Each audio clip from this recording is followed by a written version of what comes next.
اور وہ لوگ جو پاک دامن عورتوں پر تہمت لگائیں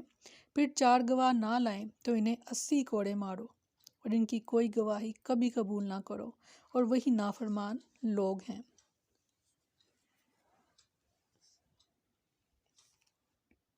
سیدنا عبادہ بن صامت رضی اللہ عنہ بیان کرتے ہیں کہ رسول اللہ صلی اللہ علیہ وسلم پر جب وحی نازل ہوتی تو وہ آپ پر اثر انداز ہوتی تھی، آپ اس سے تکلیف محسوس کرتے اور آپ کے چہرے کا رنگ متغیر ہو جایا کرتا۔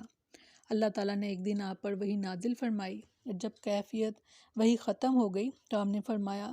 مجھ سے احکام دین سیکھ لو۔ اللہ تعالیٰ نے ان عورتوں کے لیے سبیل پیدا فرما دی۔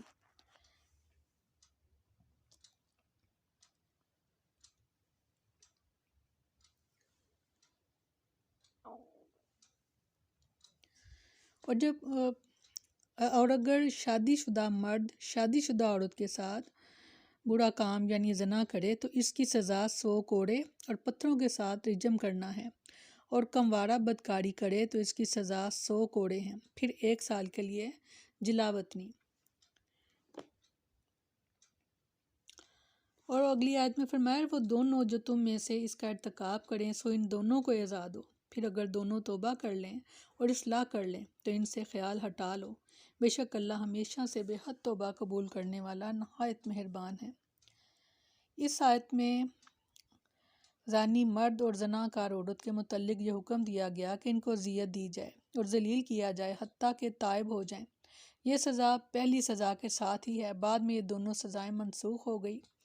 اور بعض نے اس سے اقلام بازی مراد لی یعنی عمل لواطت 2 مردوں کا آپس میں بدفعلی کرنا، اور بعض نے اس سے باکرہ مرد عورت مراد لی ہیں۔ سیدنا عبداللہ بن عباس رضی اللہ عنہ بیان کرتے ہیں کہ رسول اللہ صلی اللہ علیہ وسلم نے فرمایا جنہیں تم قوم لوط کا سا عمل کرتے ہوئے پاؤ تو فاعل اور مفعول دونوں کو قتل کر دو۔ سیدنا ابو ہریرہ رضی اللہ عنہ بیان کرتے ہیں کہ رسول اللہ صلی اللہ علیہ وسلم نے فرمایا جب تم میں سے کسی کی باندی بدکاری کرے اور اس کا بدکاری واضح ہو جائے تو وہ اسے حد لگا دے اور پھر سے اسے آڑ نہ دلائے، یعنی جب حد لگا دی جائے تو اس کے بعد ان کو آڑ نہ دلائی جائے، شرم نہ دلائی جائے، کیونکہ ان پر حد لگ گئی اور ان کا جو ان کی گناہ تھا اس پر اللہ تعالیٰ کی سزا پوری ہو چکی۔ اگلی آیات میں فرمایا توبہ جس کا قبول کرنا اللہ کے ذمہ ہے، صرف ان لوگوں کے لیے ہے جو جہالت سے برائی کرتے ہیں یعنی نادانی میں، اور پھر جلد ہی توبہ کر لیتے ہیں، تو یہی لوگ ہیں جن پر اللہ پھر مہربان ہو جاتا ہے، اور اللہ ہمیشہ سے سب کچھ جاننے والا کمال حکمت والا ہے۔ اور توبہ ان لوگوں کی نہیں جو برے کام کیے جاتے ہیں، یہاں تک کہ جب ان میں سے کسی کے پاس موت آ جاتی ہے تو وہ کہتا ہے بے شک میں نے اب توبہ کر لی، اور نہ ان کی ہے جو اس حال میں مرتے ہیں کہ وہ کافر ہوتے ہیں۔ یہ لوگ ہیں جن کے لیے ہم نے دردناک عذاب تیار کیا ہے۔ ان آیات میں اللہ تعالیٰ نے یہ بتایا ہے کہ بندے کی توبہ کب قبول ہوتی ہے اور کب رد کر دی جاتی ہے۔ اللہ تعالیٰ کا وعدہ ہے کہ جو کوئی نادانی اور بے وقوفی میں کسی گناہ کا ارتکاب کر لے اور پھر جلد ہی اس پر نادم ہو اور اللہ کے حضور توبہ کرے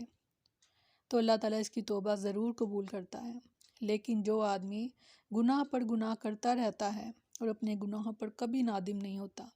اور جب اس کی آنکھوں کو موت نظر آنے لگتی ہے اور زندگی سے مایوس ہو جاتا ہے تو کہتا ہے اے اللہ میں توبہ کرتا ہوں، تو ایسی توبہ کی اللہ کے نزدیک کوئی قیمت نہیں۔ یہی وجہ ہے کہ جب فرعون نے اپنی آنکھوں سے موت کو دیکھ لیا اور کہا میں اس اللہ پر ایمان لایا جس کے علاوہ کوئی معبود نہیں اور جس پر بنی اسرائیل ایمان لائے، اعلان کرتا ہوں کہ میں مسلمان ہوں، تو اللہ تعالیٰ نے اسے جواب دیا کہ اب تک تو تم نافرمانی کرتے رہے اور زمین میں فساد پھیلاتے رہے ہو، اب جب موت نے آ دبوچا ہے تو ایمان کا اعلان کرتے ہو، اب تمہاری توبہ کا کوئی فائدہ نہیں۔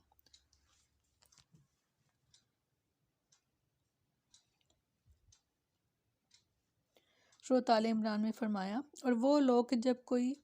برائی کرتے ہیں یا اپنی جانوں پر ظلم کرتے ہیں تو اللہ کو یاد کرتے ہیں، بس اپنے گناہوں کی بخشش مانگتے ہیں، اللہ کے سوا اور کون گناہ بخشتا ہے، اور انہوں نے جو کیا اس پر اصرار نہیں کرتے جبکہ وہ جانتے ہوں۔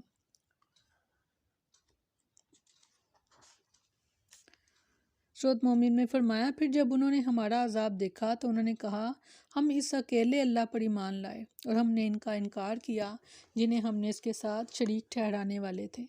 پھر یہ نہ تھا کہ ان کا ایمان انہیں فائدہ دیتا جب انہوں نے ہمارا عذاب دیکھ لیا۔ یہ اللہ کا طریقہ ہے جو اس کے بندوں میں گزر چکا، اور اس موقع پر کافر خسارے میں رہے۔ اور فرمایا سورۃ انعام میں جس دن تیرے رب کی کوئی نشانی آئے گی کسی شخص کو اس کا ایمان فائدہ نہ دے گا جو اس سے پہلے ایمان نہ لایا تھا یا اپنے ایمان میں کوئی نیکی نہ کمائی تھی۔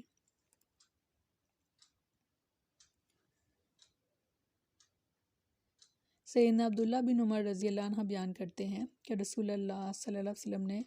فرمایا اللہ تعالیٰ اپنے بندے کی توبہ کو اس وقت تک قبول فرماتا ہے جب تک کہ موت کے وقت یعنی روح حلق تک نہ پہنچ جائے۔ سیدنا ابو ذر رضی اللہ عنہ بیان فرماتے ہیں کہ رسول اللہ صلی اللہ علیہ وسلم نے فرمایا بے شک اللہ تعالیٰ اپنے بندے کی توبہ قبول فرماتا ہے، یا آپ نے فرمایا کہ اپنے بندے کو معاف فرما دیتا ہے جب تک کہ حجاب واقع نہ ہو۔ عرض کی گئی کہ وقوع حجاب سے کیا مراد ہے؟ آپ صلی اللہ علیہ وسلم نے فرمایا یہ کہ جب جان نکلے تو وہ مشرک ہو۔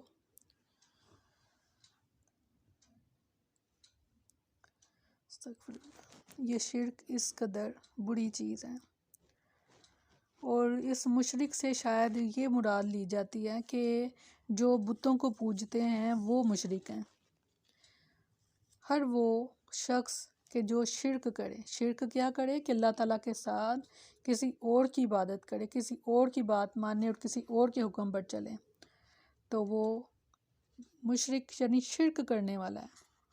تو اللہ تعالیٰ شرک سے ہم سب کو محفوظ رکھے، آمین ثم آمین۔ سبحانک اللہم و بحمدک نشہد ان لا الہ الا انت نستغفرک و نتوب الیک۔ سبحان ربک رب العزت عما یصفون وسلام علی المرسلین والحمد للہ رب العالمین۔ السلام علیکم ورحمۃ اللہ وبرکاتہ۔